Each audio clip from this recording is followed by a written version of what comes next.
Beard.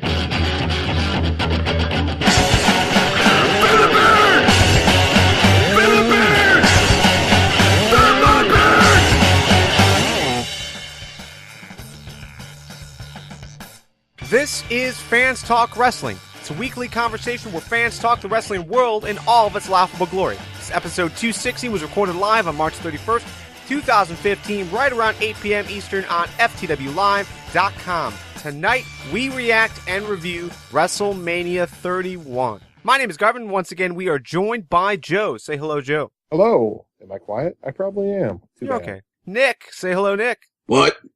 And Harrison. Say hello, Harrison. Hello, everybody. Fans Talk Wrestling is a podcast series that is brought to you exclusively by the paid members of the FTW community. Quick shout-outs before we begin. Shout-outs to Craig Walsh, WWE and TNA Talk, Arctic Wolf 00, Stoney Guerrero, SG Metal Attitude, Beanbags, DJ Clean Styles, Johnny Butler, Jonathan Young, Jenny Trenna, AJ Lettery, James Equarza, and Clover Cold 89 for continuing the conversation over on YouTube, Facebook, and Twitter this week. So glad to hear from everybody about last week's conversation.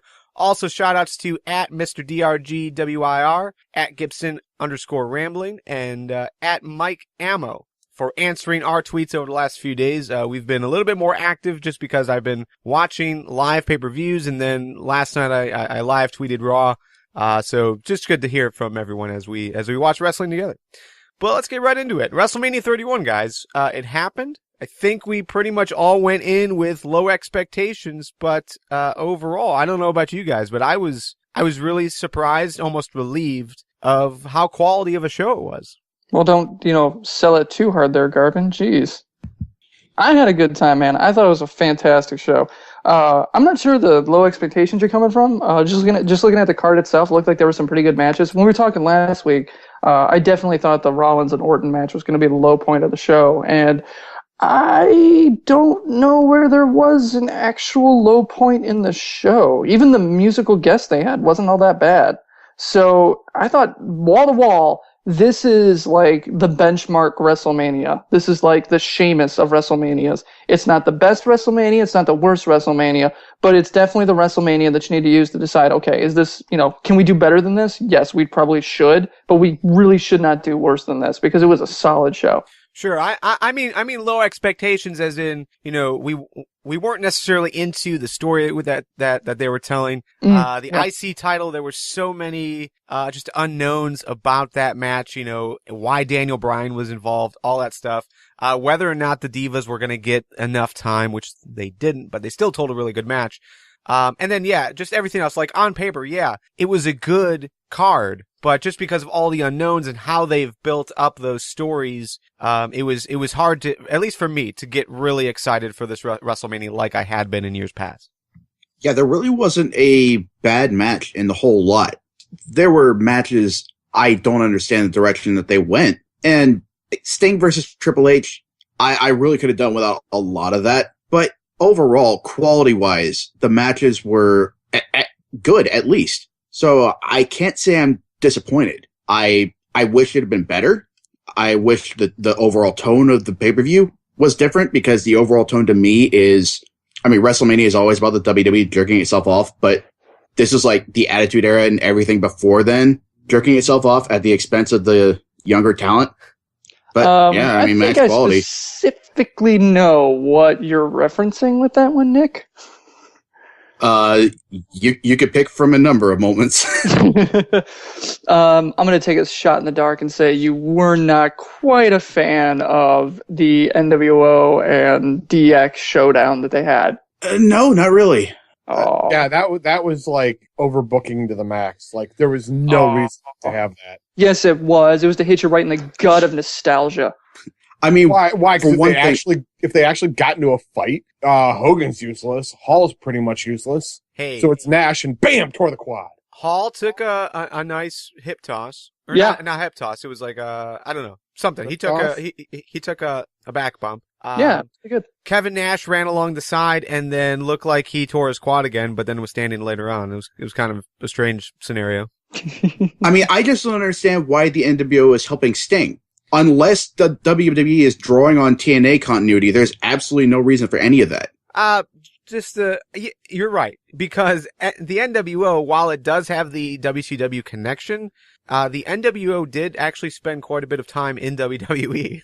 So yeah, and Nash and Hall just got done being buddy with the guys they were trading blows with last night. Yeah, so completely ignore the Hall of Fame ceremony. Yeah. That's the most egregious example. Another one is Big Show winning the Battle Royal. They hyped up the fact that Big Show has never won a Battle Royal, despite the fact that he really should have at some point. I think this would have been better like 5 years ago, 6, 7 years ago. I really don't think he should have gone over Ryback. I don't know. I'm fine with him winning it, especially because, at one point he was like Andre Jr. So, that's how they build him. So for him to win the Andre the Giant Battle Royal, it makes a little bit of sense. I don't have a problem with it. I gladly would have picked a number of other guys, but I don't think it's a bad choice. I see where they're going with it. Yeah, I definitely understand the logic behind it. I just think this is way too late. All right, well, let's just dive into each of the matches and kind of go over what happened, what we liked, what we didn't like. Let's start off with the Kid Cesaro versus Usos versus New Day versus Los Matadores match. Obviously, Kid Cesaro retained the tag team championships.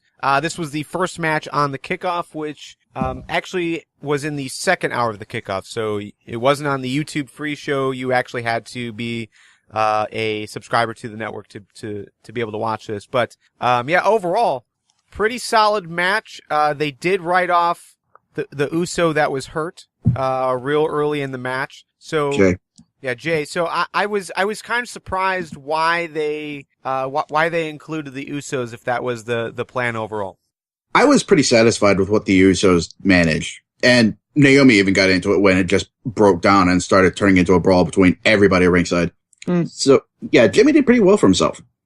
Yeah, I liked this match. I thought it was a good match to start off. Kid Cesaro looked good. Pretty much everyone looked good. Like you said, Jimmy handled himself, pretty well at times. Like there were moments when I thought, maybe they might actually have the Usos win despite not having Jay there. But, overall, I thought it was a good match. Thought it was a good way to kick off the show. Went longer than I was expecting. I think, it was close to a 10 to 15 minute match, somewhere around there. So, but yeah, I thought it was pretty good. Natalia, by the way, major props to whatever she was wearing. Yeah, definitely. I also glad I missed it. I also popped for Torito in the sharpshooter. Yeah, okay, so there were some outside things happening, like El Torito being put in the sharpshooter. I didn't get it. I just didn't I didn't get the reason why we needed all of that. They traded wins back and forth in those 6-person tag matches. Yeah. Naomi did pretty well for herself. Like the top rope dive. Right. Taking out Natalia outside. Yeah, overall we saw some pretty good things, but Kid Cesaro retained. That was pretty much what we went in expecting. So very, very pleased with that. The next match that appeared on the kickoff show was the second annual Andre the Giant Memorial Battle Royal. As we talked about, Big Show won. Yeah, I mean, so the first surprise for me was Hideo Itami getting the win. This was a pick by Harrison. Harrison, you were the only one to pick Hideo Itami. Well, if you follow NXT as closely as I do and are a true student of that thing, unlike Nick, I don't know what show you're watching, or even if you're paying attention to it, you would have known that Hideo Itami would be the one who wins the match. I mean, come on, guys. Are you even paying attention to this? Or are you just a bunch of, like, wrestling hipster or wrestling mainstreamers, like a bunch of normies who only watch WWE content? Monday morning quarterbacking, I do see why you would move forward with Hideo Itami. At the time I didn't. I really thought they were going to go with Neville, but it is what it is. Neville ended up debuting on Raw, so we'll get to that. Yeah, Neville did. You and Nick, so totally wrong. Totally wrong. God. Joe, can you believe this? I can't believe how badly Nick and especially Nick, was so wrong on that. It's like he barely watches the show. I mean, do you even watch NXT? I only watch WWE products. See? That's what I'm talking about. Well, I mean, you have to. You got to stay safe. Remember that time Harrison said he was going to watch only TNA and that for 2 weeks had a stroke? Yeah, that was rough. You got to stick with some of it at least. Yeah. So yeah, lots of surprise entrants in this match. So no Sheamus like I was expecting, but we did see pretty much the entire the entire tag team division be a part of it. Not necessarily surprising, but I don't know. I think it just made the match a little bit absurd. There's just so many people in the ring at one time. Yeah. So Big Show won. It was Big Show and Damien Mizdow to end it up. Mizdow turned on Miz at the end of the match. Kind of strange timing for that split, but overall, are you guys happy that we finally get to see Mizdow on his own? Yeah, I've just been waiting for this split to happen, and I kept calling for it, and they kept holding it off. So it's kind of a relief to finally see it happen. Yeah, I'm glad that we have the split. We've been waiting for it. It needs to happen. So I mean, this is a great thing to have go forward. It gives us a good storyline that we're interested in coming out of WrestleMania. You can't say that about everything. Yeah, I guess to me the main issue is that Mizdow set himself up to lose basically. I mean, once it was Mizdow and Big Show, I couldn't expect WWE to continue the normal trend with Big Show as far as Big Show being the big guy and then losing last minute. It just didn't make as much sense as it did last year when we had Cesaro. So yeah, I don't know. I'm kind of disappointed that they did it when they did it, or at least how they did it, but I'm glad it's finally over, and I'm definitely really excited to see where they go next, especially because we did see on Raw, Mizdow is still using the Miz's music, still using the whole gimmick, like he hasn't dropped the character at all. So, yeah, should be fun. Well, he's going to go on being better than Miz, so. Yeah. Miz 2.0. So Big Show, Harrison correctly picked Big Show was going to win. I'm not against it. I mean, this is something we talked about in our predictions last week. There was that rumor that was going around as far as this might be Big Show's last year. They are trying to secure, Big Show's legacy, try to get him to go out on top in some capacity. So I think if this is the nod that they give him, I'm fine with that. Especially because we did get that photo opportunity of him standing next to the Andre, trophy, doing the same pose and everything. I thought that was pretty great. Yeah, no, absolutely. I mean, he is the Andre the Giant of this generation. Yeah, I mean, the reason I went for Big Show is because I thought I didn't know about the retirement rumors. I just figured it was his time. Given how much of a beating he's taken at WrestleMania, that it's like, okay, of all the times, especially with the way his year's been going, this would be a good kind of a clean win. And basically, the thing that cemented it for me is that Cesaro won last year, and they didn't really do much with it. I think the armbar isn't something they use to really catapult somebody. I think it's something they probably use to reward somebody.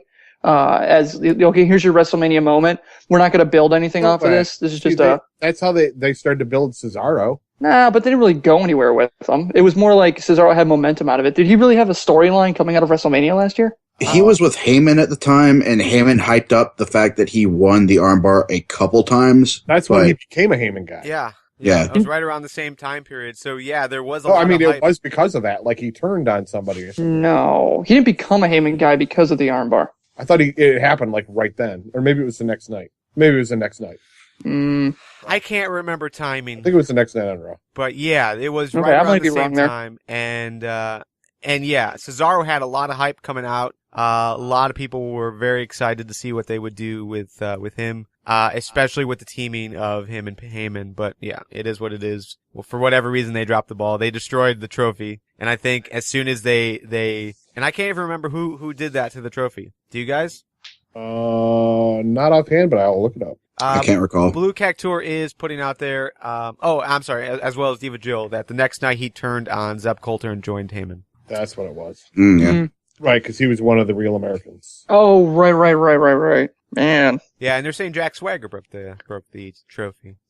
Yeah, I really can't remember, but it was like that was the turning point for him for some reason, because right around that same period, Heyman dropped him. Or no, he dropped Heyman so that he could join the Authority, but the Authority never used him. They're like, okay, it sounds good, and then that was it.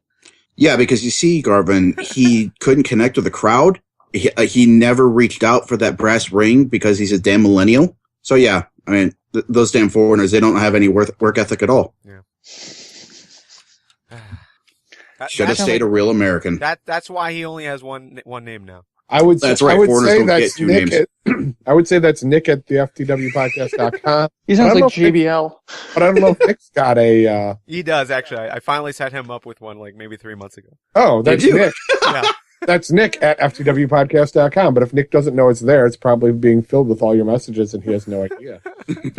Nice. All right. Next. It's like Harrison's account. Oh, yeah, I know what's in there. Yeah. Next up, we had the Intercontinental Championship match. It was the match that opened up the official card for the pay-per-view. Daniel Bryan is your new Intercontinental Champion. Are you guys happy about it? I've got mixed feelings about it because, spoilers, Lesnar dropped the title and we've got a full-timer now as champion. So the mid-card belt stepping up to fill in the gap really isn't a viable theory anymore. It still could be. I like, and spoiler alert, Cena won the U.S. title. So we're just gonna get this out of the way because the event already happened, kids. And we're discussing it. It's not like me sitting in a bar trying to avoid WrestleMania and having ESPN ruin the main event. Fuck you, ESPN. Like 1 minute is March Madness, and all of a sudden, bam! There's the finish. I'm like, what the fuck? Still good.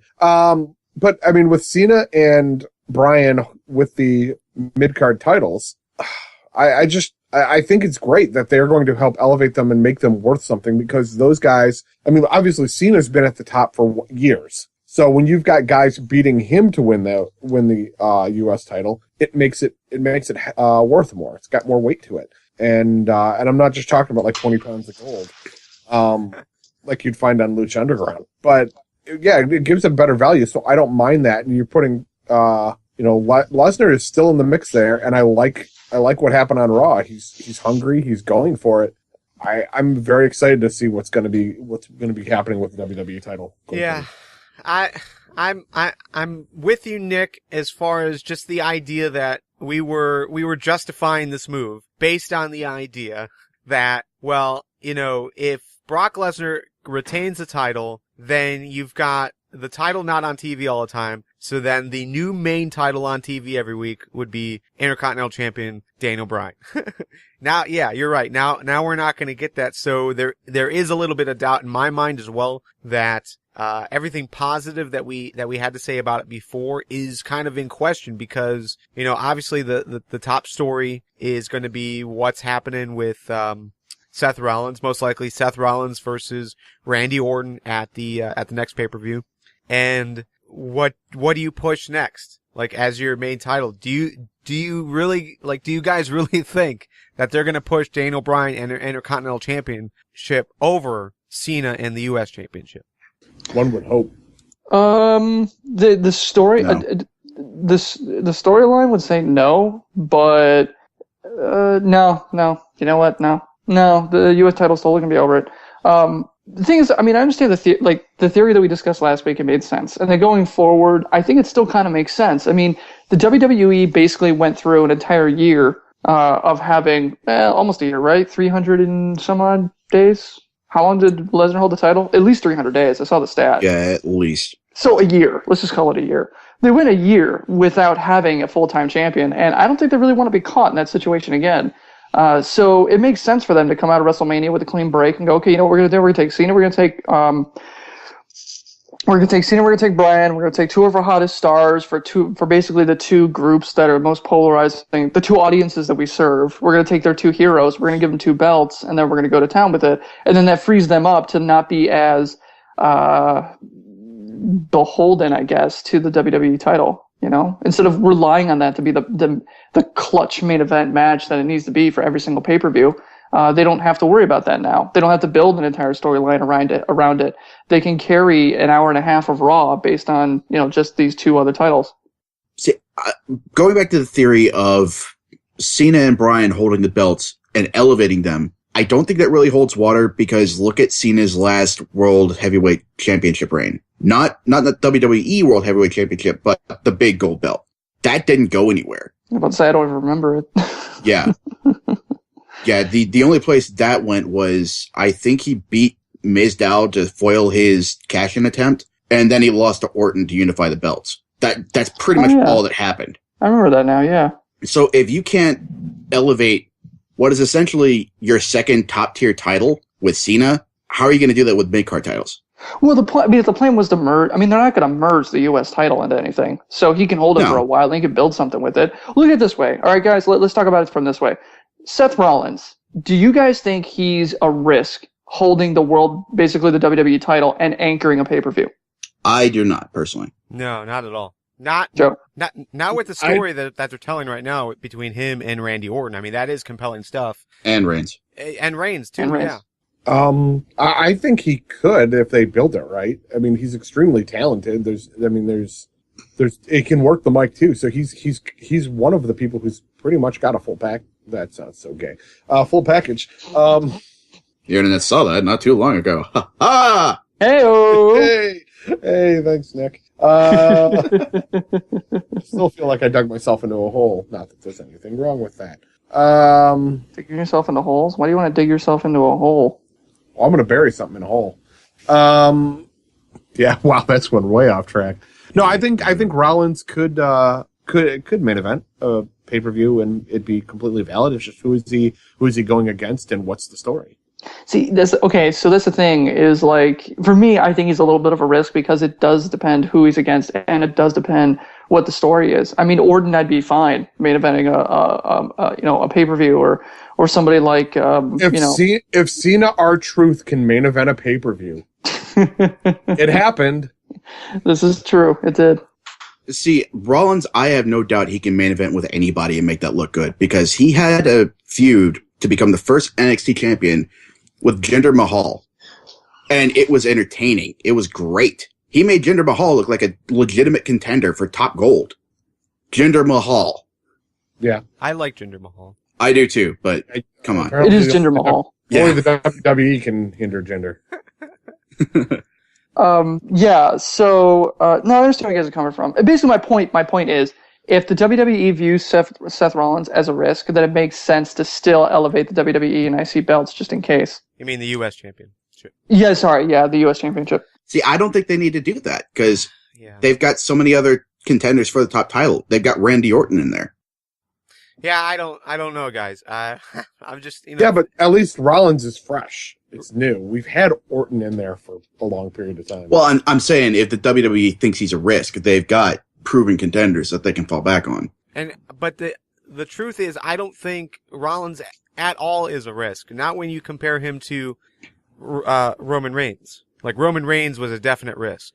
Putting the title back on Randy Orton would be a risk because of the fans' reaction. But the reaction that Rollins gets is amazing every week. Yeah, to me, it seems clear to me that WWE doesn't consider him a risk because his entire career in the company, he's had one title or another, or he's been at the forefront of a top angle or another. Basically, since he's been on TV. All right, well, let's move on from that and just talk. Let's keep this conversation going. Talk about the John Cena versus Rusev match for the U.S. Championship. Rusev lost. I was saddened. Joe, were you saddened? Say it again. Well, you broke up on me. Rusev lost. Were you saddened by Rusev losing? Actually, I was. He came out on a fucking tank. Yeah, that was like, I mean, we're hearing the Russian anthem and everything, and I'm like, this is awesome. You had all those people coming out, and Lana's just sitting there smirking. And I swear they got what's his name, who used to sing it in the ring with the Sheik. Why can I not think of his name? Volkov? Yes. Yeah. It almost sounded exactly like him, but he was there. Get him all. But then he comes down in the fucking tank, and like, why couldn't he have shot Cena with the tank or something? I don't know. It was epic. It was a grand entrance. I would have loved for him to win. It would have propelled him so much further and made next year's WrestleMania, where Rusev is in the main event, perfect. Seriously, you took a year-long build where he does not get beat by anyone? I'm sorry, Joe. I think you just said Rusev would main event WrestleMania next year. Damn straight I did, and he's probably going to do it against Seth Rollins. How good would that be? That would be an awesome match. I'm trying to imagine being in a room and trying to convince Vince McMahon to let he's Hungarian, right? Bulgarian. A Bulgarian pretending to be Russian to main event your biggest show of the year. Well, no, he is a Bulgarian that now resides in Russia. Yeah. By way of Nashville. I like how they conveniently leave that part out. Yeah. Joe, I'm 100% with you except for that last part where you just kind of went insane. My only problem is really, I'm the insane one. The idea that he would main event WrestleMania next year. I don't know. It could be very valid. He is a solid worker. Granted, to the mic feet that will whoop your ass. They are so tiny. It's so kind of weird. I'm sorry. If Hulk Hogan, Sergeant Slaughter will main event a WrestleMania, I think Rusev versus anybody could main event a WrestleMania. But Hogan main evented against Sergeant Slaughter back when, pay-per-view was a new concept. I mean, you're talking. That was WrestleMania 7. That was old hat by then. Yeah, that's because of Desert Storm. So, if Russia invaded another country and we already had a war, if Putin declares World War III, then Rusev will totally main event and lose. But no, I just think it's pretty valid. He's a strong heel that they've got going. I mean, they've been slow cooking him for a while. I could see him putting him into full bore near the end of next. Yeah, he's definitely one of the stronger heels they got. I'd say him and Seth Rollins are probably the strongest heels in the WWE right now. Yeah, I think Sheamus bumped himself up. Sheamus did bump himself up there. You look stupid. You look stupid. Real quick to clarify, the obvious pick in this match was Cena. I think we all were pretty confident Cena was going to win, but just a matter of Rusev has been undefeated. Overall has looked good in just about every single match. It's to me it was just a shame because it was just kind of lame how it happened. The build up to the match just wasn't up to what I was hoping for, and then Rusev comes out on a tank, and John Cena just comes out. I mean, there was like that quick pro-America video package that played, but then Cena just came out in his music with his regular t-shirt and no real mention of it. I was just like, awesome entrance, then lame entrance, and Cena wins. Yeah, I was posting in the live chat on Facebook. I'm like, it's like we completely forgot that we won the Cold War. Yeah. It's like, no, people, come on. We won the goddamn Cold War so that way Cena could come out airdropped out of an F-15. I mean, that's what he should have done, is parachuted into the arena with a parachute made to look like a bald eagle with like red, white, and blue smoke coming off of him as he lands in the middle of the ring with an electric guitar, just a Stratocaster, and just starts soloing the Star Spangled Banner. That is what that intro should have been. While the Blue Angels fly over. Yeah, while the Blue Angels fly over. No guitar, because that would infringe on Japanese Cena's entrance. And then he just starts passing out McDonald's coupons to everybody. I mean, you try and find me a more American entrance than that. Rusev had artillery fire, and what does Cena come down? Oh, I got a t-shirt. Oh, God. Well, he did throw that little towel to somebody right off to the right as he ran down. He had a towel. Rusev had artillery fire. Seems like, shit. Run to the gift box. That's probably the same towel he used to clean up after having some Bella Plus. Oh. Who I am bummed. We'll get into that later, but I am bummed that they lost. Yeah, by all rights, Cena should have seen that video package, looked at Rusev's entrance, and felt so emasculated that he loses in the first minute. But yeah, it was just to be expected. No, okay. So entrances aside, solid match. We didn't see the 5 moves of doom, and Cena had that great kind of second rope back elbow thing that he did. I thought was pretty fantastic. I gotta be honest, I thought these guys had a really great match. Cena learned that springboard stunner for America. That's what he did. He was all flash of substance. He's like, I'm bringing the Stars and Stripes to the ring, buddy. Fuck yo, Tank. Bam. Yeah, it was a stunner. It was like Oh, right, yeah. A rope flip stunner. I thought that was very very very interesting. Interesting? What's that supposed to mean? Well, it was a nice attempt, I think, at doing something that looked cool. I didn't really think it looked cool. I thought it looked kind of wonky. You make it sound like he tried to paint his own racing stripes on his car. And that's similar, yeah. You're like, oh, that's something you can do on a weekend, I suppose. Garvin's analysis, that was a thing. Yeah. It happened. I witnessed it, and now we're done.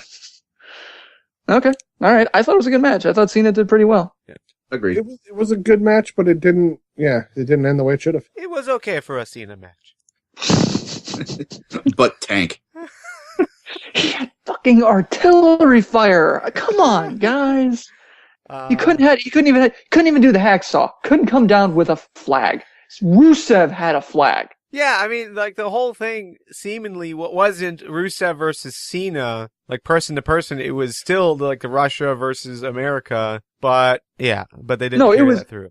It was Russia versus, this little country underneath Canada. Speaking of which, this is another thing. I've seen Canadian hockey games that were more patriotic than what Cena did on his way to the ring. So disappointed. That was we are Russia the only versus backwoods Massachusetts. Yeah. All right, moving on.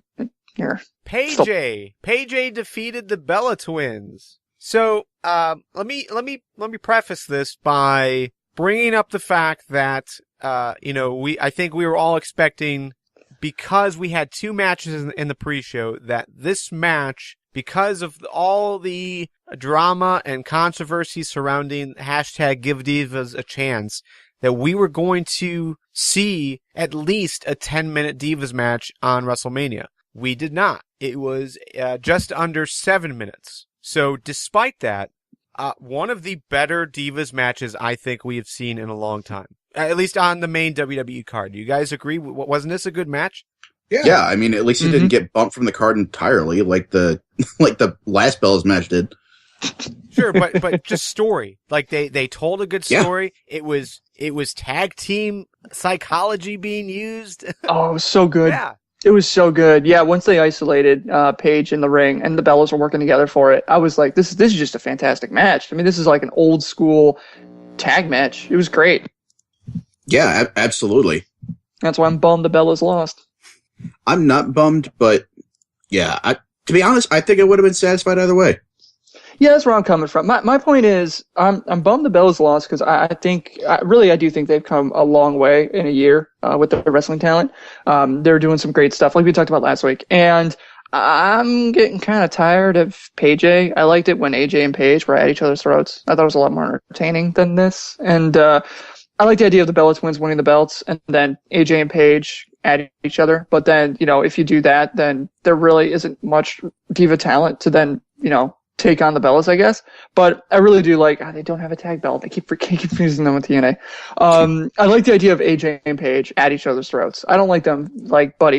It's been going on for a while and I'm just not, it doesn't have that it had more of a spark when they were facing off against each other. Yeah, I imagine that'll come back once they start actually going after the belt. Yeah.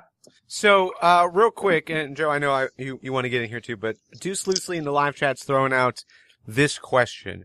Was it really a great match, or was it great for the Divas?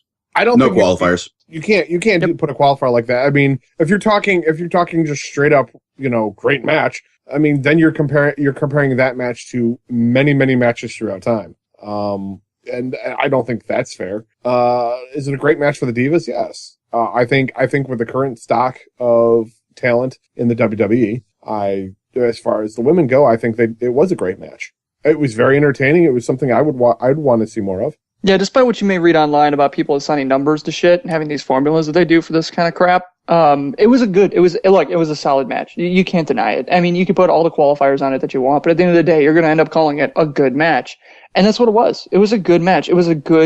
And on top of that, it was a good tag team match. And we don't really see that very often, where the idea of it being a tag team match is such an interesting dynamic in the course of the match. Usually with the tag team match, they'll get the bump outside. Then you have 4 people fighting, and then you get the hype moment where the face is trying to get to the tag, and they always go to that. But the idea that the Bellas isolated Paige like they did and just basically just AJ entirely out of the match, when AJ finally got tagged in, you were ready. I mean, you were like, this is going to be fantastic, because it wasn't just that AJ's frustrated. She's been completely taken out of the match. Yeah, I'd rate it 12 out of 14 pasties. Just because Harrison hates number rankings. Who is that guy that keeps doing... Oh, who cares? I don't want to get into it. But the point is... Dave Meltzer? Is it Meltzer that does that stupid ranking thing where he has a formula or some bullshit? Yeah, whatever. 5-star... There's only like 5-star matches in existence or something. Yeah, half a star is if the match is Japanese. Yeah. And isn't it like some crazy... I think I love the fact that he edited his own Wikipedia entry to have it say, a lot of wrestling talent pride themselves on where they rank on wrestlers. You can read it. There's a Wikipedia entry about this thing, and you could read it, and it actually has that on there. Yeah. At least it did at one point. It's so ridiculous. Anyway, so that's my point. It was a fantastic tag match. Bar none. It was just a good match. Yeah, I mean, comparatively, no, it was not a great match. There was other matches on this event that were good. Compared to how we feel about the NXT women's division, this was not a great match. But I am leaning towards this being a great match for the Divas because of two reasons. One, they've been given no real time in the ring. And even though they didn't really get time in the ring, they did everything possible to get themselves over and tell a good story in the process. So yeah, it wasn't as long as it should have been, but considering that, it was a good match. There are raising the point that the NXT Divas would have done better. I can't remember an NXT Divas tag match that looked as good as this. Good point. Suck it, Trebek. Yeah, I can't argue that. Yeah, tag match, Divas match, and really short on time. They told a good story and it was entertaining. So.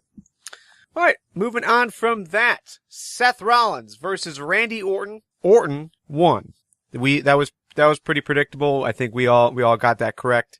No real surprises. Harrison, you said this is probably going to be one of the worst matches on the show. I don't think it was the worst match on the card. I thought this was fantastic. Overall, it was a good match and one of the biggest spots of the night as far as how it ended. Just Seth Rollins going for the curb stomp. And have Randy Orton pop up and basically shoot him up in the air. Oh, it was so good. Neck strength. So much neck strength. Oh, he hit him in the shoulder blades. I was wondering why Randy had his arms the way he did. I'm like, that looks really awkward. And then pops him up and comes down for the RKO. It was beautiful. I hate to say it, but I'm slowly not hating Randy Orton. Yeah, me too. I had low expectations for this match. I thought this match was going to be the worst on the card, and it wasn't. I mean, Orton brought his A game. He got both of those bodyguards with RKOs right off the ring back to back like that. I mean, you can't deny that kind of timing. I mean, yeah, it's an RKO out of nowhere, which, has been his bread and butter for at least 120 years, but it's still, I mean, it was just... I can't think of a single moment in that match that kind of dragged. I'm trying to think back if there was anything where I was like, oh, that's kind of, all right. I mean, it was just a solid match. And that ending, wow, he got so much air on that. No, neither man really dragged the match down. I don't like Orton at all. That's more as a person than as a wrestler. As a wrestler, I think he's at least pretty solid. Having been in the business this long, he ought to be. Yeah. Yeah, but absolutely, this is a good match. Okay, next up, we had Bray Wyatt versus The Undertaker. Overall, thoughts on this match, and the introduction, was it as bad as we were predicting as far as them coming out during the day? No, I don't think it was bad. I think I actually like the entrances, although Wyatt came out with the same tree that Sting did in his, in the circle, when he walked down. With the same what? So in the set, there was there's the play button that they've been using in all the WrestleMania logos. Yeah. And there was a tree there. They used that same thing when Sting entered. That's just slightly picky for me because I'm like, wow, you're reusing a video graphic for somebody else on the same card. Oh, I'm sorry. I thought you meant on the floor. You meant in the behind him. Yeah. Yeah, I thought that looked familiar. Yeah, I thought it was different, but it looked really close, if not the same thing. So I would have, I don't know, done something slightly different, maybe inverted colors. I don't know. Yeah, with everything else you did for Sting's entrance, you might as well have, at least turn the tree, flip it so that it was pointing in a different direction. Yeah, something. But anyway, I think it was a great match. I didn't have a problem with when they came out because we were starting to get toward dusk. And so, I mean, by the time Taker actually got to the ring, I actually got up, went, did some honeydew stuff on my list, and came back, and he still hadn't hit the ring yet. Hey, Joe, can you clarify something? Yeah. Was it a great match or a great for the Undertaker match? It was a great for the Undertaker match, considering his health. Okay. I think it was better than his last WrestleMania match. He had more. He looked better. He physically looked better. He seemed to move better, and I liked the back and forth that him and Bray had. Like when Bray was doing the spider walk, and then Taker popped up, and you just saw Bray's eyes widen and slowly melt back to being on his belly, like, oh shit. I mean, it was a solid match. I liked the interaction between the two of them, with Bray Wyatt being, the new face of evil. It only fit that these two would have to face off, and it was a great story. Yeah. So I guess the only real complaint that I've seen about this, and this is being, discussed in live chat, is that, this is one result from WrestleMania. Blue Cactor specifically saying this is one result that I really didn't get. Bray winning was what made sense. Undertaker winning doesn't make sense at all. And Nick, this is something that we talked about last week. There were so many reasons why you would go with Bray Wyatt winning. For some reason, WWE didn't choose any of them. They went with Undertaker winning. So what's your thoughts on this? Did WWE make a mistake by not putting Bray Wyatt over? I honestly don't know, because this was without a doubt a good match. Personally, I think it's the best match Taker's had in 5 years, maybe. The only problem is, as good as Taker looks now, where does it leave Bray Wyatt? Because he has yet to have a major singles win. And he's lost his first two WrestleManias. Somebody brought up in the Facebook group, he doesn't have that support system of the Wyatt family anymore. Yeah, they keep booking him to go up against these major guys, but he keeps aiming higher and higher, and he keeps falling on his face. So I don't know how much longer they can continue that until people stop taking him seriously.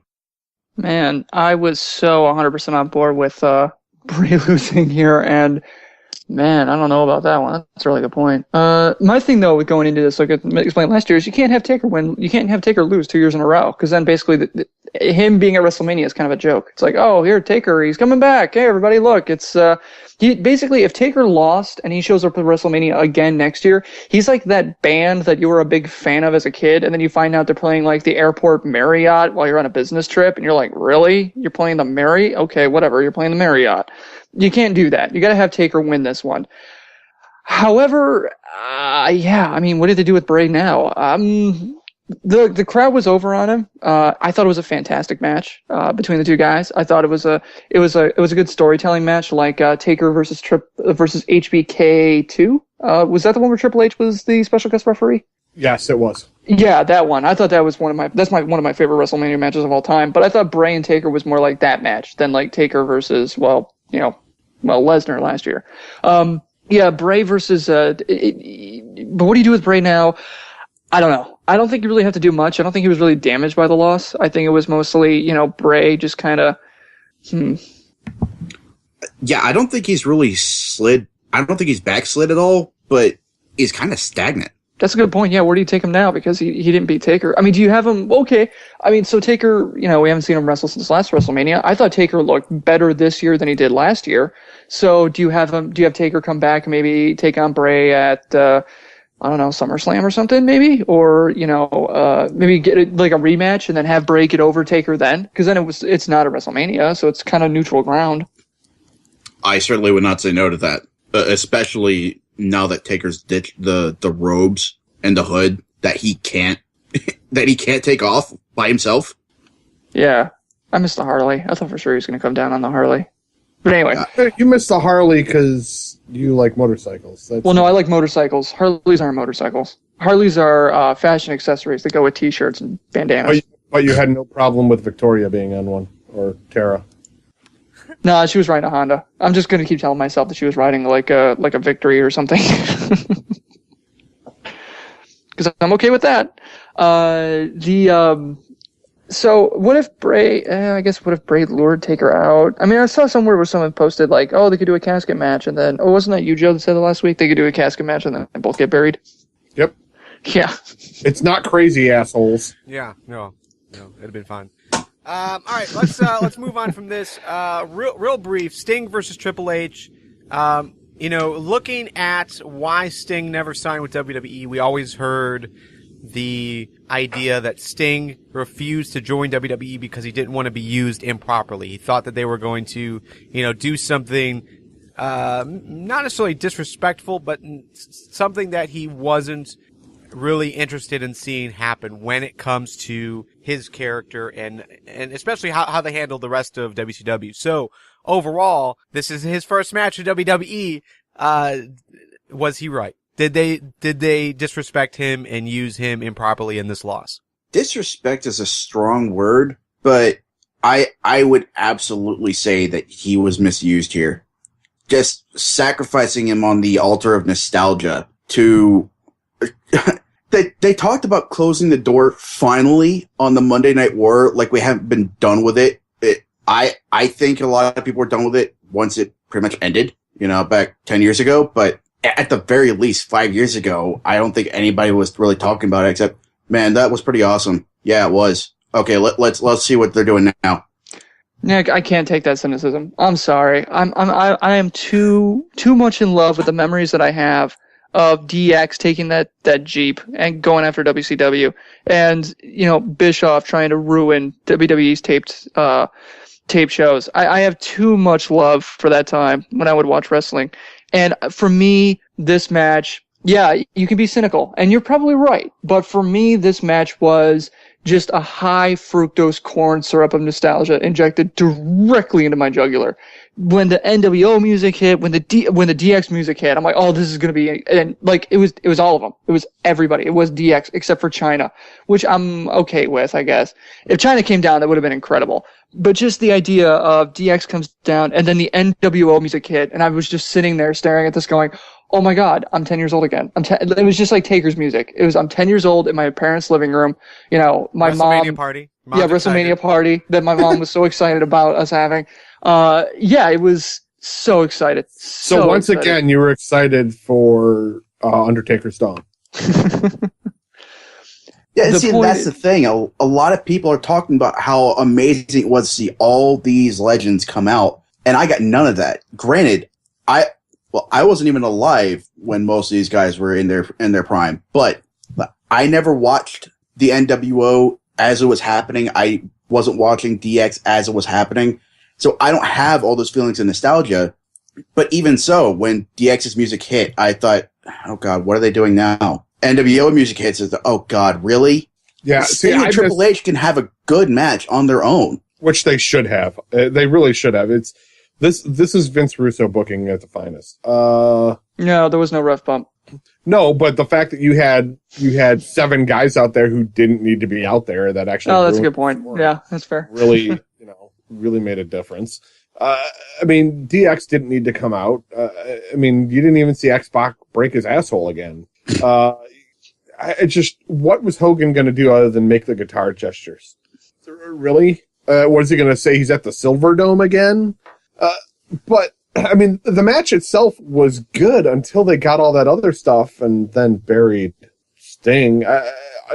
It just didn't the ending didn't make sense to me. To me, that was the worst thing of the night. Yeah, like it's been said in the live chat, it just felt like the WWE wanted to hammer it home that, oh, we won, WCW lost, Sting's a loser, Triple H is the man. And this would have been great 10 years ago. See, yeah. Talking about the ending, realistically, I thought Sting was going to win just because I wanted Sting to win, but that I really think this was Sting's first and probably the last match in WWE.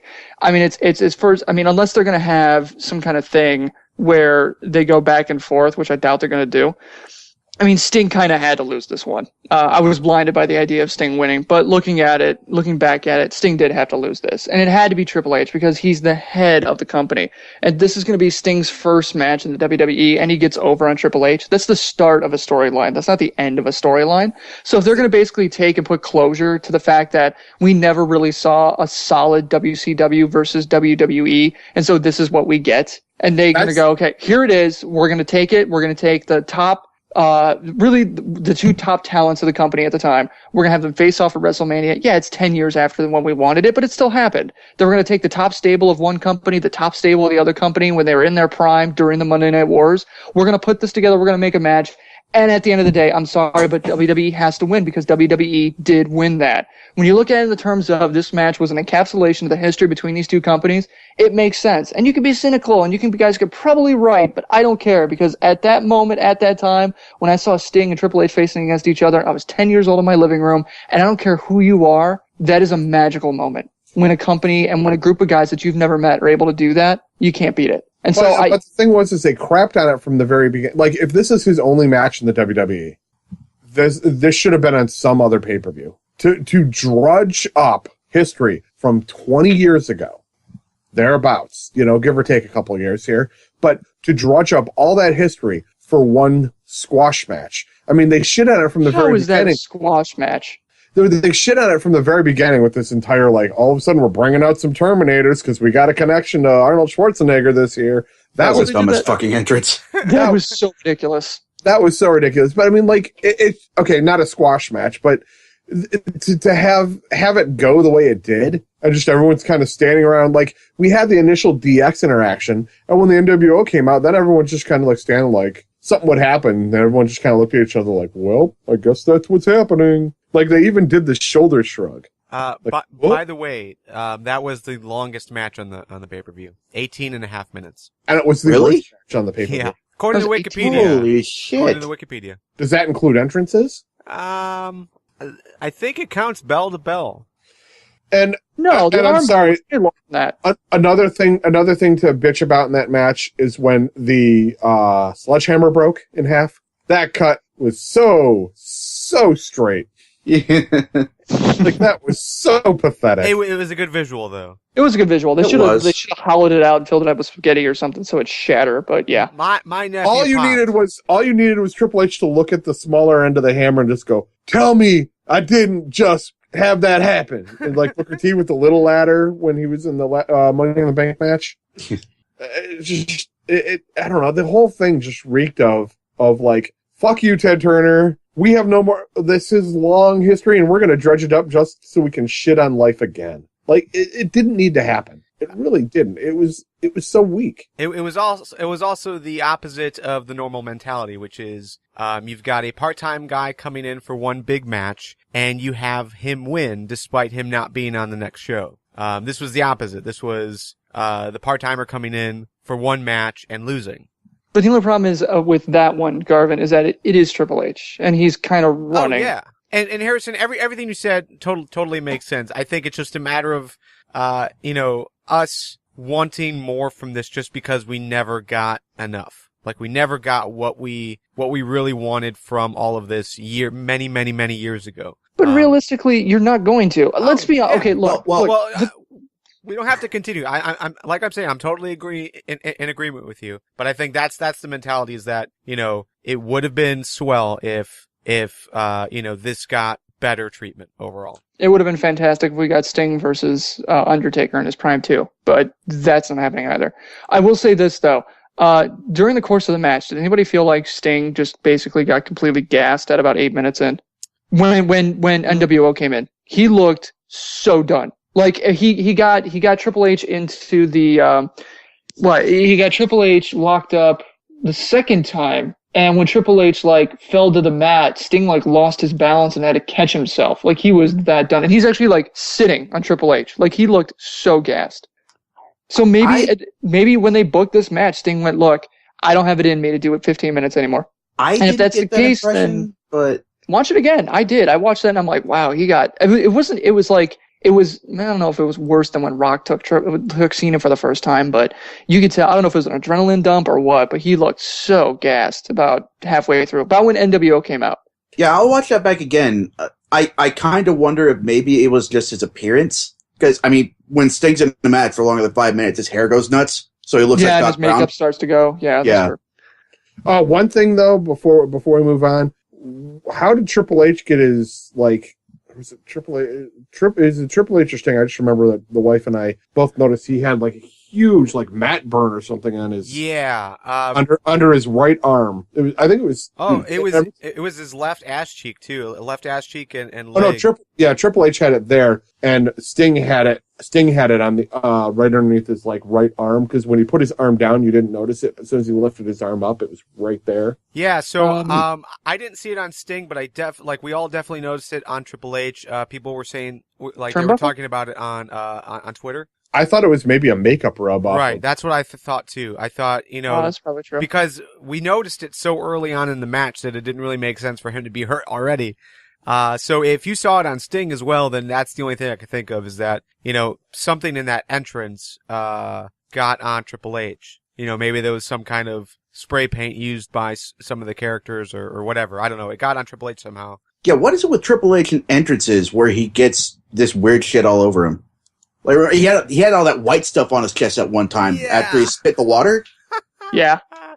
I forgot about that. Yeah. I just like how they get more and more outlandish, and even Rock called him out on it. That was fantastic. All right, let's move on from this. We did say that this was going to be a call-in show. We do have a few people lined up. Again, if you want to take part in the conversation, add the FTW podcast on Skype, and do that anyways. Just message us, even if you can't join today. Everyone that's in the live chat, we will most likely have some more call-in shows later on in the year, which would be really fun. So, all right, main event time: Brock Lesnar versus Roman Reigns. One of the most brutal, stiff matches I can remember seeing in WWE. They both were going at it with one another. There was quite a few rumors that were posted, unsubstantiated rumors, of course, that were posted on the Facebook group, and that are going around the internet as far as there being like real beef between the two. They were going all at it, because they were angry. But overall, it was just a solid storytelling match. And the surprise of the night, Seth Rollins cashes in, turns it into a triple threat match, and wins. So great. This was the WrestleMania moment, right? Yeah. Yeah, I'd have to agree with that. Yeah, they ended that show on a high note. That last 5 minutes was just jaw dropping. Yeah, I particularly enjoyed. Well, for one, I enjoyed the Lesnar highlight of the night as Suplex City, bitch. That's just a wonderful soundbite. And I like that even though Lesnar was getting suplexed out of his boots, there were moments where you would see him grinning or laughing, even with a bloody mouth. So they didn't make Reigns look like a bitch the way they did with Cena in that one match where he just got completely destroyed with 16 suplexes. And it makes me think that they want to have Lesnar versus Reigns at some point again. Yeah. Oh, totally. I mean, because just a look on Roman Reigns' face, told a good story in its own, that he was ready for more. He was asking for more. Like, this was not hurting him enough to keep him down. So yeah, I think it definitely, was building to a rematch. Yeah. I could have wished for a little more offense from Reigns, like something other than those 3 Superman punches. But I mean, at this stage, I'm not going to say Reigns suffers a lot from 5 moves of doom syndrome, but he doesn't really have that deep a moveset. For that matter, Lesnar doesn't really either. Not anymore. But sure. Yeah, I could just wish the offense was a little more balanced. Oh, it was just an all-out fight. That's the story that was being told. That's how it looked. Right now we're going to bring Robert into the call. And just because Robert also wanted to talk about Roman Reigns versus Brock Lesnar. Robert, Lesnar versus Roman Reigns. What was your thoughts about this? I thought it was a good match, and a fair part between Brock and Roman when Brock said, "Welcome to the city, suplex, bitch." I think the whole crowd got popped for that one, and seeing Brock Lesnar get busted open, it was kind of pretty good as well. So the one thing I really like was they didn't stop the match, so they keep on going with the match, and yeah, so much, a lot of things going on. We don't know what's going to happen, but I think the fans was going behind with Brock Lesnar, and when Roman Reigns throwing a knee to Brock Lesnar through the ropes, the fans start booing at Brock Lesnar. Not Brock. The fans start booing at Roman Reigns. So the fans was against that Roman Reigns, and the fans would stand behind Brock. But my favorite part was the Money in the Bank cash in by Seth Rollins. Yeah. And to be honest, I think it was like a win-lose and a bigger win situation. What I mean is, if Brock Lesnar wins, that's great because Roman Reigns didn't win, but it would be bad because we're going to not go see that WWE World Heavyweight Championship for a very long time. But if Roman Reigns wins, of course, we will see the belt back on TV, but the fans will shit on Mania. But luckily, Seth Rollins cashed it in, and I think he's a hero of the night for Mania because he defeated Roman Reigns by pinning him. He protected Brock Lesnar, still make it as a beast, and he kept the belt back at home in WWE. So he leave the show in a happy note for all the fans. So, Robert, here's a question for you. What do you think is going to happen? Do you think Seth Rollins is going to be the cowardly champion, or do you think he's actually going to have some fight in him and actually, like, not hide every time someone comes after him? Eventually, he may play a little bit of coward, but during the match, I think he go find his fighting in him because we see that in the triple threat match with Brock and Cena at the Royal Rumble. So we could see him a fighting champion in him, but a little bit we could see a little bit coward. So we can see a balance between them two until he go drop that belt or somebody cash it in on him. Yeah, I think we're definitely going to see the cowardly side of him as long as he's, well, at least, you know, when we saw him on Raw, he was doing that against a guy like Brock Lesnar. I could see him doing similar things with Randy Orton, but as soon as the Randy Orton feud is over, just because that's how it's been built so far, as soon as that's over, I could see them easily moving him on to a bigger and better character. Yeah, because I have to imagine that it's not going to be long before they start turning him, because Rollins is such a great face champion. He did great down in NXT, and even in the Shield, I count that because the Shield was on top for so long, and he was pretty great there too. I have to imagine that eventually he is going to start getting bolder, and we're already kind of seeing that with Orton, because even though he did have Kane and Big Show backing him up, there was never a point where he was backing down to Orton. He just got bolder once he got back up. So I think Lesnar's really going to be the only one he ducks. I think we're going to see the fight in him. I think if possible, if Seth Rollins do keep the belt through Extreme Rules, Payback, Elimination Chamber, and through Money in the Bank, and maybe to SummerSlam between possibly him versus Brock Lesnar, I think the fans will appreciate him more as a fighter. Or if he fight Roman Reigns, I think still the fans will still root for Seth Rollins more than Roman Reigns, no matter what. So he might turn face sooner or later, but right now, I think he'd do a good job as a heel champion for now. All right, Robert, I just want to take a quick step back, just because you said this in your earlier comments about, just the fact that we saw the blood. They didn't stop the match. There's been quite a bit of talk, over the last few weeks about different things that WWE is doing, as far as, that, you know, there's, like, we're seeing more blood. We're seeing more references to the blood. So a lot of commentary, conversation relating to the blood that we're seeing on TV. Like, they're not trying to hide the fact anymore that these wrestlers are bleeding. We're also seeing Randy Orton, basically, flicking off Seth Rollins. It wasn't totally on TV, and they've cut it out of every single, replay, but we did see that on TV that he flicked off Seth Rollins.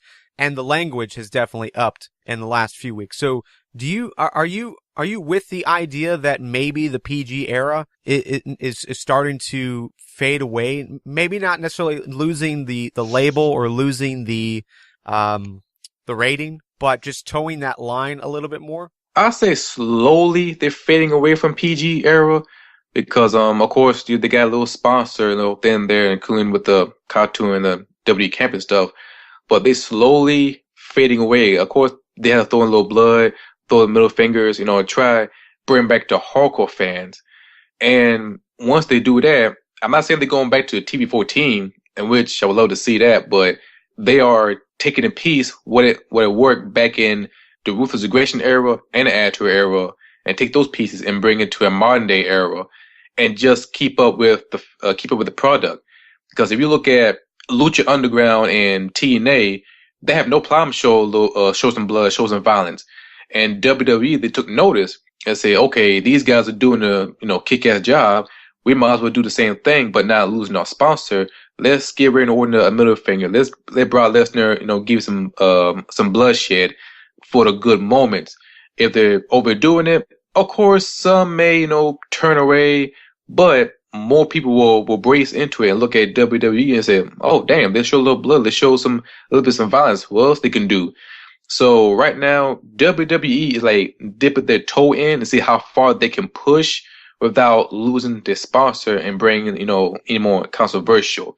But so far, they are slowly fading away from the PG era, and we'll see what happens next down the road this year. Yeah, we're just getting some comments in the live chat. Like Diva Jill's pointing out that one of the new programs that the WWE Network is going to have this year is something called Camp WWE. Camp WWE, which is going to be a cartoon, like an animated series made by Seth Green. It's being listed as more of an adult-oriented cartoon. So yeah, it does seem like they are doing some more things, especially on the network. NXT also has shown blood at times, especially the last NXT takeover.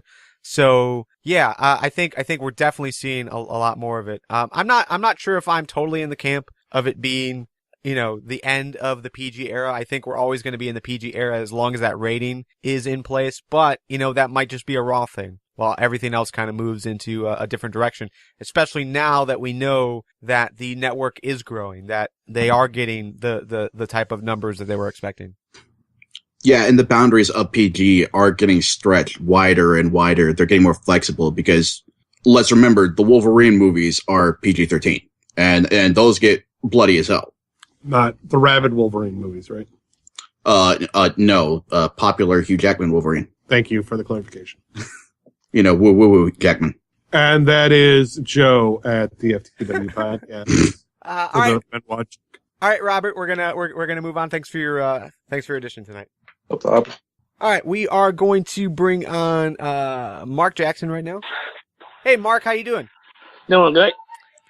So yeah, as we were talking about, just the idea that the PG era, potentially on its way out, or at least they're stretching the boundaries a little bit more.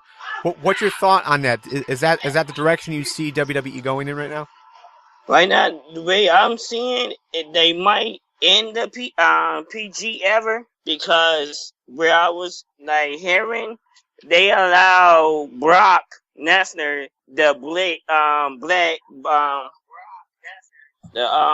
bleed himself. It was videos on YouTube, on Facebook, people showing the ref handing Roman Reigns a blade to hand it off to Brock Lesnar when they did that finish. Okay, yeah, I have not seen the videos. Nick and Joe, have you guys seen these videos? Because I haven't. I have not. But no. Just the way that match went, and knowing that Lesnar was pretty much opened up in the early goings of that match because of a pretty stiff punch by Roman Reigns in the corner. I don't know. I have a hard time believing that they would go back to blading. But I'm seeing an article right now. There's a GIF where it does look like the ref is handing Reigns something as he's laying outside. Yeah, I'll post it here in the chat. Huh? And I'll post it here in the live chat as well. All right. I'm checking this out. Yeah, I have not seen this, but what's your guys' thoughts about that? Do you think it's okay for WWE to go back to allowing blading again? Is that really the direction that WWE thinks the fans will want to go? Is that the direction the fans want them to go? Yeah, I think we're going to start seeing more blood. And man, that does really look like he's being handed something. So does Reigns blade him as he slams, before he slams him into the post? Yeah, I mean, the only thing I can think of is not necessarily that Reigns blades him, but maybe Reigns hands him the blade before Lesnar goes into the post. That is the scuttlebutt. As I keep watching this GIF, Reigns isn't clenching his fist like he's holding something in his hand. It looks more like the ref is just like grabbing his hand to make sure he's okay. Yeah. As I watch this back, I'm feeling the same way. Yeah. To answer the question, I don't see blading ever becoming a regular thing again. For very special occasions, I could maybe see it, like if Ric Flair wanted to come out. But no, I see. I looking at that video though, it does kind of look like he stuffed something in his hand, and if it was taped up well enough, almost like a cap on a USB drive, you pull off the cap and the blade's underneath. I could see him stuffing it in there, and he just kind of maybe gets rid of it. Yeah, I don't know.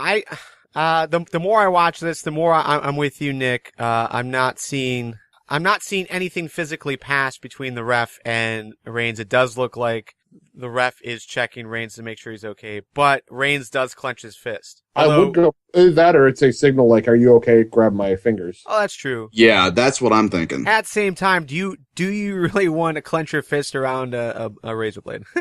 Well, like that's why I'm giving that cap idea, like it's taped up a little bit, and there's something over it so that he could grab it, and then maybe at some point he kind of just slides it off as he's getting up.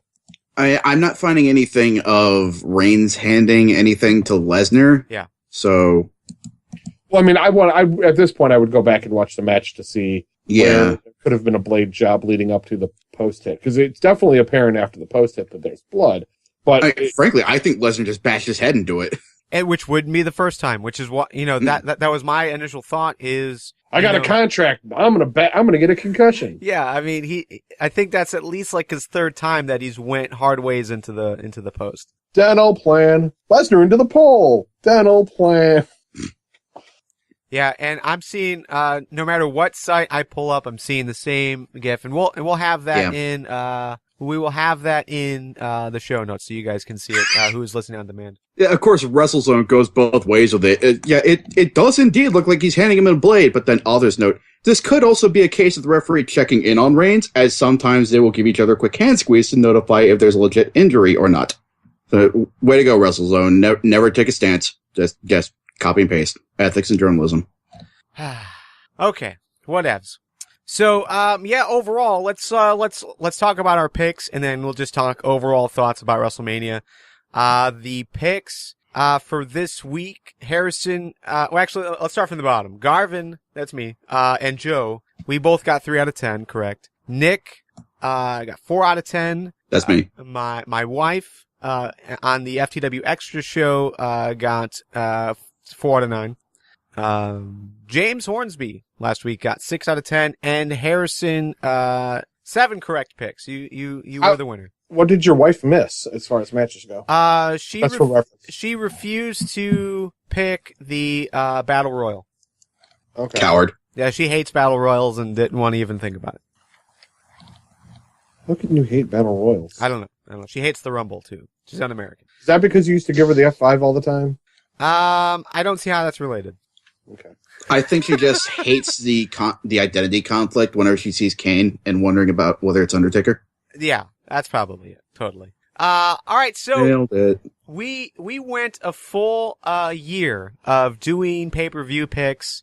This is what we do always. But this year we actually took down all of the information and could find it at the end of the season. But WrestleMania 30 to WrestleMania 31, no way are we necessarily calling ourselves experts, even though we totally are. But there's this common idea, and this is something that even we see at times, where shows are very predictable. WWE, TNA, NXT, whatever. You can pretty much predict what's going to happen. And turns out that's not totally accurate.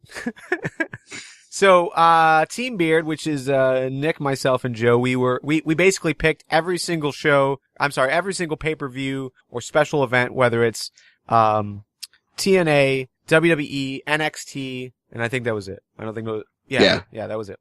So we picked it. 145 picks total, except for Nick. Nick only picked 137 matches because he missed WrestleMania 30. I don't remember why.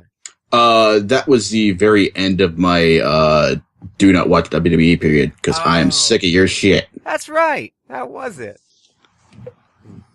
Well, now you had a full year too, so how about that? Yep. All right, so Joe, you sat at the bottom with 73 picks, correct? Only picks? out of Team Beard here. Let's just clarify. Yeah. Yeah, I mean, what I did was I separated between those who were on the show every single week versus our friends, and then some special guests who were only like on one show. Team Beard and our lessers. Yeah, right, exactly. And all this is going to be on the show notes. We're not going to read all of them. But Joe, you got 73 correct out of 145, which equals right about 500. Yeah, I'm batting 500. Yeah, so 50%. I did a little bit better with 83 correct picks, which is .572. So a little bit better. And then Nick, you got 80 correct picks out of 137, which is .583. So again, not skyrocketing above what we did, but obviously better. Right, but I mean that's an average percentage of what they picked. If you go on pure wins though, Garvin, you won. That's Pure what we've wins. always done in the past. Yeah. The correct number of correct matches. Correct. So you won. Yeah, I mean overall, I had the most correct picks, but on the average, out of the three of us, I will give it to Nick, even though he didn't pick the first. Whoa. First No, show. you don't really necessarily want to do that because then you have to do this. You have to include the friends in that and their mismatched picks as well, and that crown goes away from Team Beard. No, Nick has Team Beard. I know that, but if you're going to go with a percentage. No. Percentage of those who picked a lot more matches than anyone else did. We picked them basically all. just about everyone. We are the signature members of this conversation. So Everybody else gets an asterisk. Yeah. All right. As far as guests who were on the show often, we had Scott at the top, 31 correct picks out of 42. Kevin had 24 picks out of 40. And then Harrison, you had 30 picks out of 51. So not bad. .588. Better than everybody on Team Beard. I just want that said. Yeah, but how many matches did you pick? Doesn't matter. .588. Yeah, 51. Hey, that's more than Scott. When you bothered to show up, you picked decent. Out of the and friends, I have predicted the most matches. That true. is correct. Yet Scott got 31 correct and you only got 30. Just He's got to be the nephew of somebody at the WWE or something. He does live in Chicago. See? What does that have to do with it? I have no idea. CM Punk. All right, cool. Overall, WrestleMania, good Do I need show. to play the theme again? Yeah, fantastic show. Overall, I enjoyed the matches. Not necessarily the direction, but the matches. Okay, yeah, I thought it was a good show as well. I was pretty satisfied. I watched it at my brother's house, so there was a lot of back and forth shit talking between myself and my nephew Anakin, who's about 9 years old. He hates Rusev, so I sang the Rusev song all night until Rusev lost, and then I got it thrown back in my face. I wasn't pleased about that, but How devastated was he that Goldust and Reigns both lost? you know what? I don't think he was devastated. I don't think he cared much about the Battle Royal as far as Goldust. I think he was okay with the Big Show win, actually. I'm trying to think of if there was another match that he was really upset by, and I don't think he was. Did you put him in the accolade? No, I did chop him Slacker. twice. I chopped him twice while we were on the couch. But that's because he wasn't eating his meatball sandwich fast enough, and I was on a diet, and I was tired of seeing it being there. Well, that So you got to did- protect did the he- business. Did he take a bite and then you chopped him and then he spit it out? No. I would chop him after it had been sitting there for like 5 minutes. Don't let your meatball sandwich go cold, guys. That's That's a cold ass honky. All right, so just a reminder, if you're looking for some ways to support us, we've got two things that we're asking for right now. The first is by heading over to fanstalkwrestling.com, clicking the big green button and donating a few bucks our way. We are using our Patreon account, which basically gives you guys the opportunity to pledge once a month and get some bonus content for your troubles. The second is by leaving a rating and review on the service you guys listen to us through, whether that's, iTunes or Stitcher. If you're on YouTube, leave a comment and a like. But definitely, if you can leave a rating, definitely do so and spread the word. The more people that we can reach, the overall better chance that we have at reaching our goals on Patreon, and spend even more time talking wrestling with you. So definitely, and thank you so much for everyone who helped out this week. Definitely big shout out to Cal, Petrano, who helped us over our next milestone, which was the $75 mark. That means that, today, as promised, was the call-in show, which we brought in some people. We're supposed to bring in Cal Petrano, but he is signed off for some reason, so we will not be bringing him in. But we did have the opportunity to talk to Mark and Robert, which is pretty cool. We're also going to be doing a live commentary track for WWE Flintstones Stone Age SmackDown. We still have to schedule when we're going to do that, but that's going to be a lot of fun. I cannot wait to do that. So yeah, we'll see what happens. But, overall, we've got some more milestones coming. Definitely check out patreon.com/FTW podcast to find all that information out. All right. How much time? Let's see. We've already been recording for about an hour and a half. I think we should just go right into win fail and maybe, do some more conversation on the other side for our FTW community members. Sound good? Everyone stick around for a little bit longer? Yep. All right. Let's go into win fail. Women wrestlers aren't getting paid? Why do you do a job? Here is your win. You do any job, and fail is to fucking get paid! of the week. Joe, what was your win of the week? Well, my win of the week, it's a simple one. It's Suplex City, bitch! I laughed my ass off when I heard that. So did my wife. It was hilarious. It was pretty wonderful. My win, it was Rusev's "I'm on a tank" entrance. Harrison, your win of the week? My win is the fact that we all have better Macho Man impressions than Ricky the Steamboat. That's so awful. Wait. Ricky the Steamboat? Yeah, the Steamboat, The Steamboat. The Steamboat Ricky. It's not bad for a Hawaiian. Yeah, I'm just saying. He wants to have a terrible Macho Man impression. I'm just gonna brutalize his name right there. Ricky the Steamboat. The Steamboat Dragon, I think that's what he's called, right? Fuck the Ricky the Dragon. If he was a wrestler today, he would just be called Boat. Boat. Yeah. That's such a great name. Damn, that's a great nickname for somebody. Can you imagine having a best friend who's named Boat? That's the kind of guy who bails you out. Shit, I'm stuck in jail. Call Boat. He'll get you. Only when he's got a leak. Bail out. That's such a dad joke. Damn it, I Joe. don't know, I think that'd be Tug. Hey, I'm in training, damn it. Like Tugboat. Yeah, Call your friend Tug. Oh, I like Tugboat. Yeah, but that Tug lays in an entirely different context. Some wins from the live chat. We've got Brock going bananas on Raw. WrestleMania 31 in general. We've also got some love for what like everything that took place this week in NXT. Brock Lesnar's F5 on Michael Cole. Never forget. Yeah, the opening Heyman promo on Raw, which I totally agree with. I think that whole, we often complain so much talking in 20 minutes, but like that was a fantastic opening segment, even though a majority of it was talking. Yep.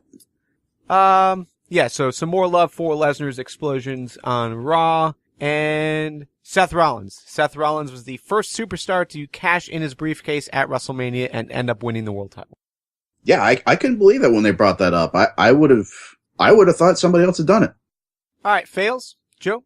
Well, I've got two. The first being the Terminator entrance from Triple H. That was incredibly stupid. The fact that we saw the guys run out and give him skulls for him to then raise them up at one point and then drop them. That was fucking pointless. So was every Terminator statue coming up. I get it, you're terminating the last remnant of WCW, but it was just so weak sauce. Just because you have Arnold Schwarzenegger being inducted in the Hall of Fame doesn't mean you have to make gay-ass Terminator jokes. I'm sorry, I should not say that. Stupid-ass Terminator jokes. If he would have risen from the stage like he did, but holding the skulls, I think that would have been much better. That would have been much better. But still, there was fucking Terminators on the stage. Yeah. And they didn't even move, but you hadn't heard all this. You're like, come on. Really? My second one is after Raw, Michael Cole had an injury. And it was everything I've seen, they're saying it's the same injury that Pedro Gallo Jr. died from. They're using the same. Yeah. Just to clarify, they said possible. Possible. That has nothing to do with it. That it's in extremely poor taste, and fuck you, WWE, for doing it. Don't even reference. Just say he's got a neck injury. Don't label it technically to be the same fucking thing. I think you could just get away with Brock Lesnar put Michael Cole in the hospital. There's your headline. End of. With assorted injuries. Yeah. Something. I mean, Cole broke his leg and he's doped up on pain meds. That's why he's not on commentary. Even though that would probably make him infinitely more entertaining. Oh, God, yes. Yeah, that's my fails. Nick, your fail? Yeah, I completely echo Joe's fail for one. That was just an incredibly bad taste. At best, that's just a staggering level of both ignorance and insensitivity. My second fail is I don't understand. I think I've said this before, but I still don't understand how fans can chant for NXT in one breath and shit all over the New Day in the next. Like, you guys have watched NXT, right? You know where these guys came from. Big E was champ down there, for God's sake. If you're chanting for NXT, you're chanting for him. Just a little bit of consistency and a little bit of understanding and recognition for the work that these guys are actually putting into in the ring. Probably too much to ask, but I'm just saying it'd be nice. Harrison, your fail? I got two. I mean, Cena's entrance was just, come on, America, damn it. Anyway, my other fail is a potential fail, and I'm only saying this because I'm pretty sure I'm not going to be on the show for a while, and that is if a match between Ronda Rousey and Stephanie does not happen. Rousey? Is it Rousey or Rosie? Rousey. Rousey? Whatever. Yeah. Ronda, Rowdy, Rousey. She gets you all a Rousey. Oh, God. How is 10th grade, Joe? Working out for you? Ronda Rousey. You laugh, but there are other people laughing about that joke, so fuck you. So if a match doesn't happen between Steph and Ronda... well, how soon do you want it? Whenever. Just if it doesn't happen. I think it'd be... Ever. Okay. Well, realistically within the next, 3 months? I mean, if it takes longer than 3 months, they're doing something wrong. Yeah. Once her contract up, once her contract up, because I could definitely see a Rock Rousey Triple H Stephanie match. Yeah, I don't know if I want the tag. Well, Stephanie really hasn't, she's got the exercise DVD, so she's in shape. I don't know how much ring work she's done. Either way, I think mixed tag, I'm fine with. I prefer a one-on-one, but a mixed tag I'm okay with. You know what? I'm actually envisioning a scenario where Tamina comes back and they make it a handicap match. Because that would be the only way that would be even remotely competitive, right? No, not necessarily. I mean, you said the same thing about, I don't know, it'd be kind of like, well, not really the same as Stone Cold versus McMahon, but, I mean, everybody wants to see Steph get her ass kicked because she's playing such a great heel and she's got that shield, like she said against The Rock, of, what are you going to do? You're going to hit a girl? So, that's what made me think of it. I'm like, this is kind of like when McMahon was in charge of the company and he kept hammering after Stone Cold. And it was always, well, he's the boss. He's not going to get in the ring with Stone Cold. And then they finally had the match. You want to see Ronda Rousey kick Stephanie McMahon's ass? Give me a hell yeah. Oh, hell yeah. And then let me tell you a little bit about Stamps.com. I'm thinking if that match is going to happen sooner than next year's WrestleMania, it'll be SummerSlam in August. But that's not 3 months away. Is that okay? Yeah, that's okay. It's the next major pay-per-view. Yeah.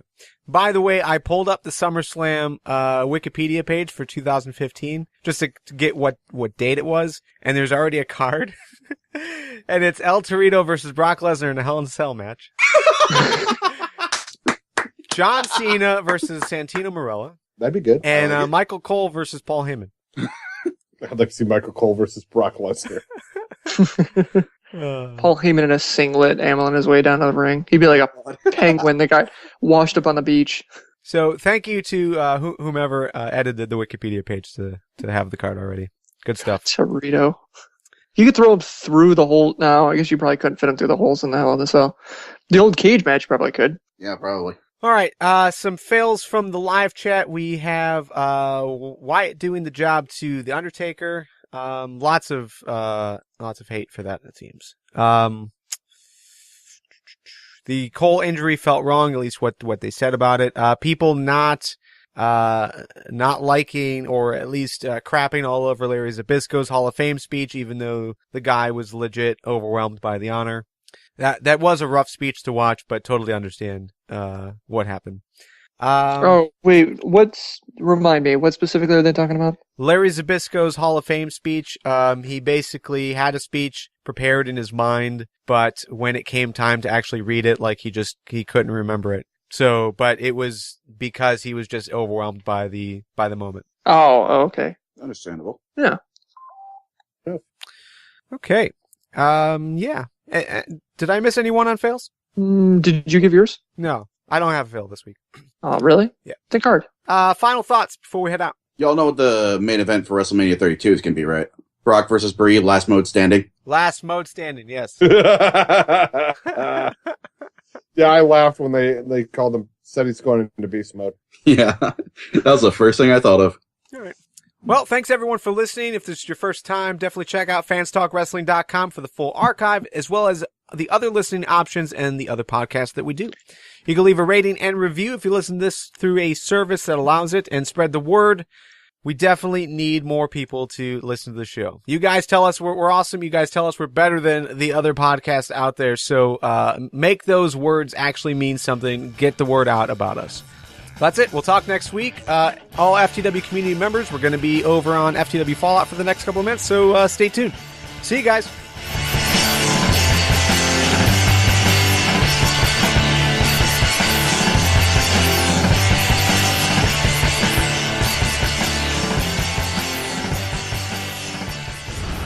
All right, so guys, anything you guys wanted to say that we didn't have time for on the show this week? Fuck Facebook. Oh, all of your duplicate comments? Yeah, I don't know what the hell happened. I was on my iPod, so I don't know what was going on there with the mobile version.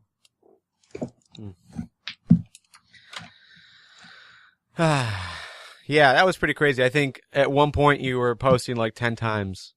Like yeah. 10 comments in a row. Yeah, at first I thought my connection was just bad, but there was a retry option, so I was hitting that a few times, and I ended up with like 25 of the same post. And then just every time I posted, I never hit retry once, but then it would just post 5 at a time and then say failed to post. It said failed to post every single time. I don't know. Yeah, that's happened to me too. Sorry, I just got sent something. Apparently, Drew Miller, one of the Detroit Red Wings, one of the forwards, wearing a visor, took a skate to the face. Ow. I thought it was Mark Stone. I mean, it looks like an accidental because Stone was falling down, but his leg comes up and just hacks him. How long is he going to be out, you think? Hey, you notice how the audio is fading away? That's your cue to go to fanstalkwrestling.com, click the big green button, and pledge $5 a month or more. With $5 a month or more, you're not only allowing us to continue to do the podcast, but also to continue to spend even more time than the hour and a half that you got in today's free episode. Just about every episode, we spend an additional 10 to 20 minutes talking about wrestling, talking about hockey, talking about whatever else is on our mind, whatever else is on your mind. Sometimes Ask FTW questions that couldn't make it on the show. Sometimes stuff that, we were talking about in the show, but we wanted to expand upon. There's a lot of stuff that's going on, and you can only hear it if you're part of our little circle of trust, and that is the FTW community. So join us, fanstalkwrestling.com. Click the big green button, pledge $5 a month or more, and you can hear the full conversation as well as get access to a lot more bonus content. We'll see you there.